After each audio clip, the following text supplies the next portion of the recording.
प्रणाम, मैं किशोर लाल यादव और हमारे प्रेम भैया है। इनकी एक कंपनी आज फरवरी से आप सबके बीच में उसको एंटरटेन हर वो आदमी का जा रहा है आपको एंटरटेन करने के लिए। जिस कंपनी का नाम है बोस म्यूजिक, जिस पे मेरा अभी 2 गाना फिलहाल अभी शूट हम लोग दिल्ली में कर रहे हैं। और सपना चौहान जी हैं जो कि ये पहाड़ के से बिलोंग करते हैं, है ना। कुल्लू मनाली से है, ये मंडी से, कुल्लू मनाली के बगल में है ना, बगल में मंडी जगह है जो हिमाचल प्रदेश में पड़ता है। और हिमाचल से है और यही 2 गाना कर रही है।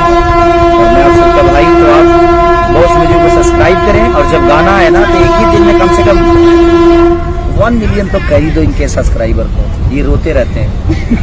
तो थोड़ा सा इनको ऊर्जा दे दो बाबू आप लोग। तो बस मेरी शुभकामना है बॉस म्यूजिक के साथ। और बेहतरीन गाना शूट कर रहा हूँ और एक गाना सेट सॉन्ग है, एक छिड़खानी थोड़ा सा है।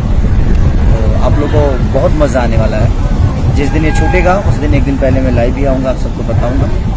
तो अपना प्यार और आशीर्वाद बॉस म्यूजिक को दीजिए, सब्सक्राइब करिए, शेयर करिए और प्रेम भाई को प्यार दीजिए, क्योंकि इनके साथ